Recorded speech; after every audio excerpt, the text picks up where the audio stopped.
ada nasi, nggak ada. Jadi riba itu artinya pekerjaannya Yahudi. Ya sekarang ini kita jujur aja, perbankan kan Yahudi semua.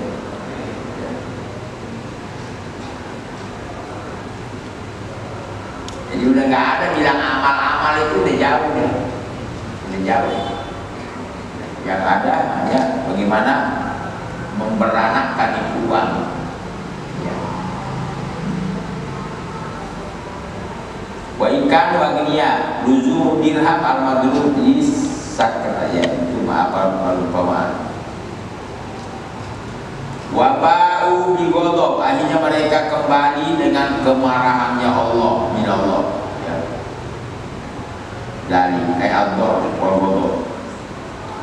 Bi'annahu bisa bi'annahu kanu yakfuruna bi ayatillah, karena memang sebabnya dia sudah kafir pada ayat-ayat Allah. Ya diantaranya dia tidak menerima Nabi, padahal di kitabnya sudah ada janji ahad namanya, tapi dia batalkan, dia langgar itu sumpahnya. Wa id akhadallahu mitsaqan nabiyyin, bukan hanya mereka ya, para nabi semuanya dan umatnya. Ya. Apa janji Allah? Lama ataitukum min kitab, apa yang saya beri kepadamu kitab, ya. Summa ja'akumur rasul, kemudian nanti datang kepadamu seorang rasul, yang dimaksud dari kita Muhammad. La tu'minunna bihi, kamu harus beriman padanya. Wala tansuruna, dan menolongnya. Ternyata Yahudi tidak mau menolak dengan alasan Nabi yang dia Arab dari bangsa Yahudi kan, kita tahu. Ternyata bukan dari bangsa Yahudi, dari bangsa Arab. Allah kan yang punya kuasa, Allah yang mengatur. Enggak, ini artinya pemilihan Nabi itu bukan kayak pemilihan umum, bisa pakai curang-curang, langsung dari Allah. Dan dia tahu, nah itu Yahudi. Nah, karena memang juga sebelumnya kenabian ada pada mereka. Jadi nabi-nabi itu mayoritas dari Bani Israel sebelumnya, sampai nabi terakhir dari Nabi Bani Israel. Nabi Isa kan masih Bani Israel, ya. Nah itu kafir kepada ayat Allah sudah. Wa yaqtuluna nabiyyin, dan dia bunuh para nabi. Jadi ada nabi yang dibunuh. Kenapa nabi ini dibunuh? Karena nabi itu mengajak baik. Ya. Nah ini udah Yahudi sampai sekarang. Di mana-mana ada orang jujur itu dibunuh. Di mana-mana ada orang ngajak baik dibunuh. Nah pengertian dibunuh di sini bisa nanti kehidupan kayak ekonomi ditekan. Nah itu sama-sama juga dengan pembunuhan. Makanya kalau ada orang punya kehidupan yang kayak kita nih, ada orang jualan nih siang, dia hidup dari situ, anaknya hidup, istrinya. Lalu maaf, ada yang langsung dibuang gitu, tidak ada bilang alokasi gitu, nggak ada. Itu kan dosanya sama-sama bunuh dia, sama-sama kau bunuh anaknya, bunuh istrinya, karena hidupnya dari situ. Kan sekarang kan ada main langsung ini aja, nggak diganti kagak, atau dikasih tempat yang lain kagak, digusur aja. Itu kan cara Yahudi, ya kan? Cara Yahudi. Oh, jangan lama-lama ntar ketangkap dia ngomongnya. Sekarang ini artinya orang baik. Jadi kita kan dengan Quran, Yahudi itu nabi-nabi dibunuh. Kenapa nabi ini dibunuh? Karena nabi ini melarang keinginannya. Salah satunya Nabi Yahya. Nabi Yahya dibunuh sebabnya kenapa? Ini ada raja kawin sama seorang perempuan. Ya, ya antara karena punya anak perempuan kecil. Paham? Jadi raja ini kawin sama seorang wanita. Ada anak anaknya perempuan tapi masih kecil ini anak. Waktu berjalan sampai anaknya ini jadi gadis. Si ibu juga setan juga ibunya. Jadi ibunya ini kepengen biar anaknya dikawin raja. Karena dipikir raja tahu sendiri, duit, mandi duit itu ada raja. Dia meminta supaya anaknya dikawin sama raja. Ya namanya raja juga gak beres.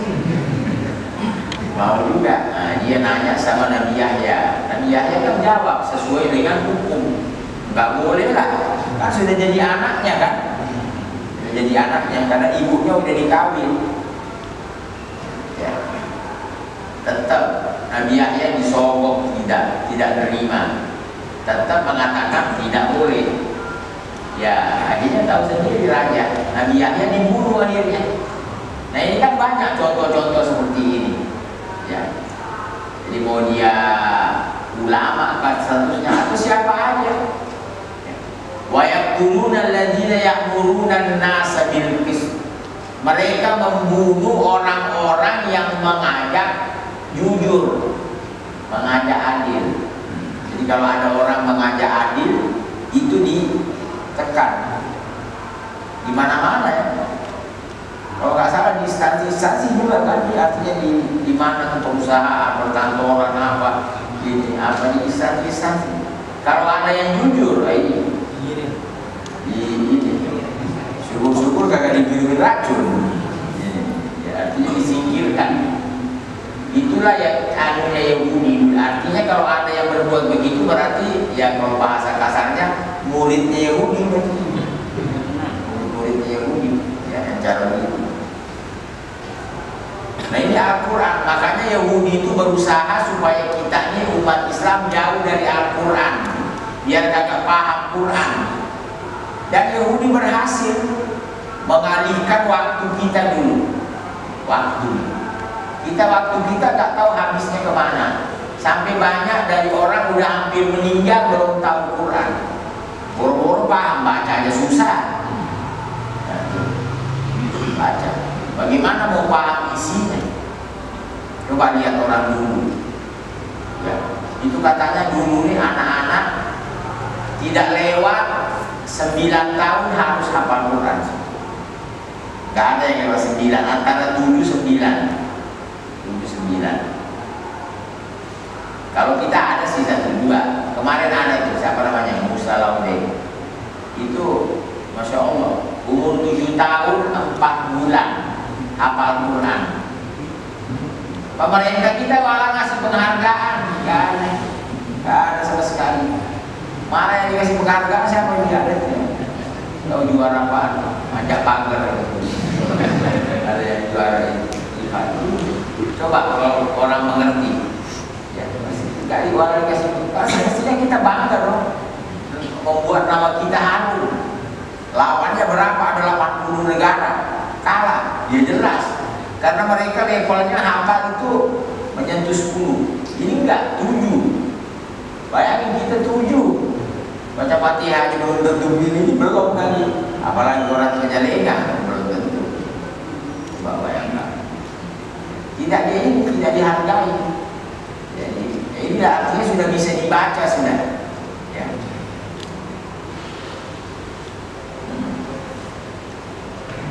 Wabah uji kotor mereka. Wa turun nabi hak ayat zulman. Secara zalim, jadi para nabi itu dibunuh. Dzalika bima asaw wa kanu ya'tadun. Itulah disebabkan karena mereka melanggar melanggar Allah dan melampaui batas. Yatajawazunal haq minal ma'asi. Kararahu litakid, diulang untuk penguat. Sebenarnya asaw sudah maksiat. Ya'tadun juga sama juga. Ya. Innalladzina amanu, sesungguhnya mereka yang beriman bil anbiya min qabl. Jadi nabi-nabi ya kayak kita beriman kepada semua nabi tanpa kecuali. Untuk berbeda dengan Yahudi nanti. nabi-nabi dipilih-pilih sesuai seleranya. Ya kalau bahasa kita ada KKN-nya juga.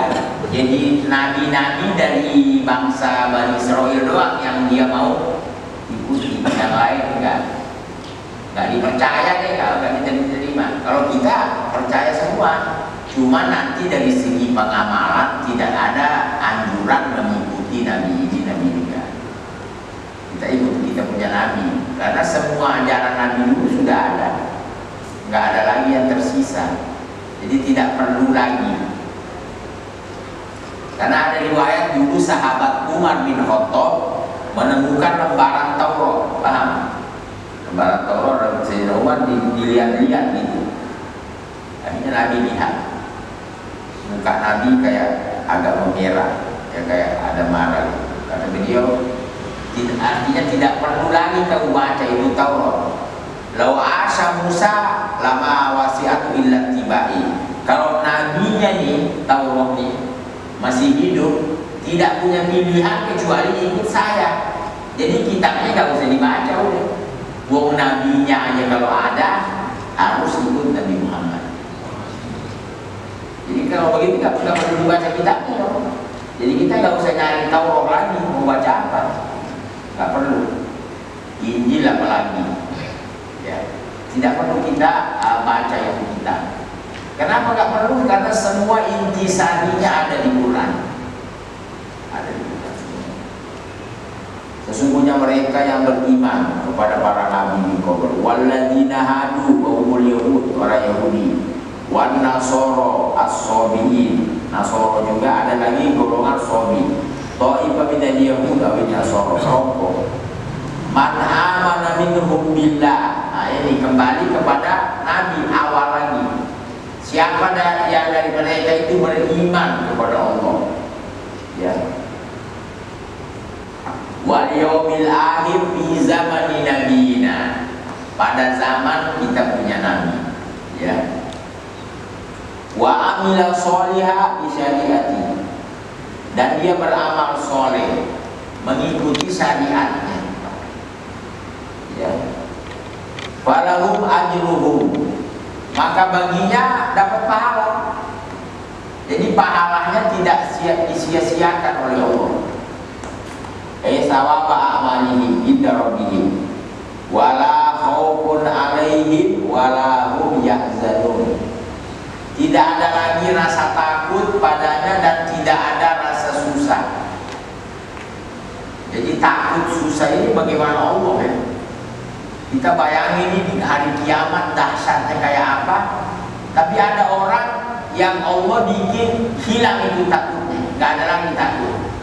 Siapa yang hilang takutnya? Yang udah takut sama Allah di dunia, sudah pernah takut sama Allah. Ada hadisnya, majama Allahu li rajulain bainal khaufain wal amnain. Aman itu artinya tidak takut. Kalau takut berarti tidak aman.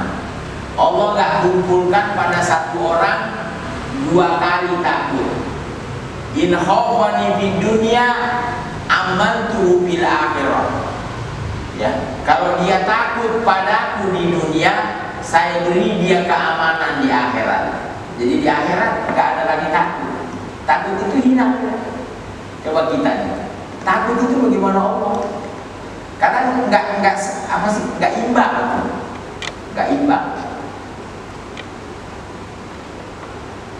Ada orang, ya contoh kecil ada orang sama kecoa takut luar biasa. Ada juga orang biasa, ada pegang-pegang aja di kecoa. Atau tikus tuh, kayak apa sebenarnya? Kayak ada urutannya. Bini kita takut sama tikus luar biasa. Laki itu takut sama bininya. Dia tahu dari mana. Tapi laki itu berani sama tikus. Berani sama tikus, sama bininya takut. Tak tahu. Luar biasa ya, rasa takut itu apa namanya? Susah diprediksi. Susah diprediksi. Ada orang ini, ada orang sama bayangannya takut. Macam-macam. Nah itu bagaimana Allah? Takut tidak. Ya, kayak sahabat tuh, subhanallah. Ada satu sahabat buta. Abdullah ibn Umi Maktum. Rumahnya jauh dari masjid. Itu dia jalan ke masjid. Dia muadzin Nabi sebelum Bilal. Jadi di Madinah tuh, dan sekarang masih dipakai. 1 jam sebelum subuh adzan dulu. Ya, ingat ya, kita haji umroh ya, ada adzan dulu. Itu yang adzan Abdullah bin Umi Maktum namanya. Buta orangnya. Rumahnya jauh dari masjid. Itu jalanan banyak kalajengking. Pak, sudah banyak kalajengking, nggak lempeng lagi jalannya ini. Batu-batu naik lagi, turun lagi. Nggak kayak kita aspal lempeng. Sudah buta, rumahnya jauh, apalagi jalanannya Masya Allah. Dia muadzin 1 jam sebelum subuh. Berarti udah datang duluan dong. Ya kita pikirin buat kita deh. Gimana coba? Kita minta juga kagak, alhamdulillah. Ya, masjid juga meningkat bukan jauh-jauh banget. Terus jalanan juga Masya Allah rata. Tapi ini nggak ada takut, nggak ada. Dia takut ketinggalan jamaah. Ya, itu bentuk rasa takut yang Masya Allah. Abu Nasoro biliyomil akhir wa amil falahu ajruhu inda rabbih. Ruya domir amanah wa amila rabduman. Ya, wabi ini masalah nahu. Wabi ma'ba'an maknaha. Wadkur in akhadna mitsaqakum. Sebutkanlah ketika kami Allah mengambil janji.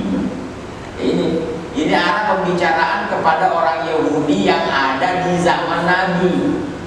Ya. Jadi ini janji Allah di zaman Nabi Musa. Terus ke bawah. Allah ambil janji yang tertulis di Taurat bahwa mereka kalau menemukan itu Nabi akhir zaman harus beriman. Kan nggak semua menemukan, nggak semua kan. Bayangin. Dari Nabi Musa itu perkiraan 4.000 tahun. Nabi Isa itu 2.000 tahun kita sekarang. Ya, kan masih ini kan 2021 ya. Itu masih maknanya waktu Nabi Isa. Nabi Musa lama sebelumnya. Nah, jadi yang menemukan Nabi kan yang belakangan. Jadi selamat tuh Yahudi yang hidup pada Nabi Musa menunggu Nabi, dia meninggal sebelum Nabi datang, ya selamat berarti kan. Yang celaka nih, udah nemuin Nabi kagak beriman, nah udah habis deh. Ya kan? Dia menemukan Nabi. Jadi dia menunggu Nabi.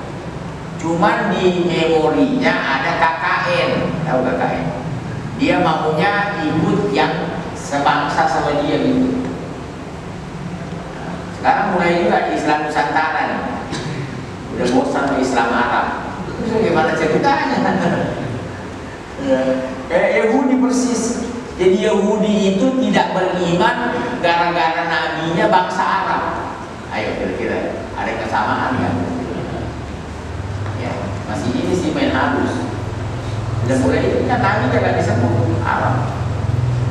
Sampai ngomong sudah kasar lagi. Islam Nusantara lemah lembut, Islam Arab keras, kasar. Ngeri kan? Bagaimana coba? Tapi memang sebelumnya orang yang ngomong ini udah pernah ke Israel, udah pernah ragu-raguan sama uskup pastor ke Vatikan. Ya, nggak usah nyari namanya deh. Kan dari dulu udah lama Israel. Kenapa tiba-tiba datang lagi, kok ada lagi ini kayak begini? Ya.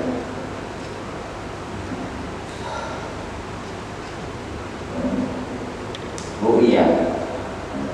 Bisa ahlihu bil amal bima fit Taurat. Ya. Wa qad rafa'na fawqakum jabal iktalana. Ini dulu pada zaman Nabi Musa Allah cabut itu gunung, lalu ditaruh di atasnya kayak awan, ya. Wa idza taqnal jabala fawqahu ka'annahu dhullah di ayat lain. Itu ditekan supaya menerima Taurat.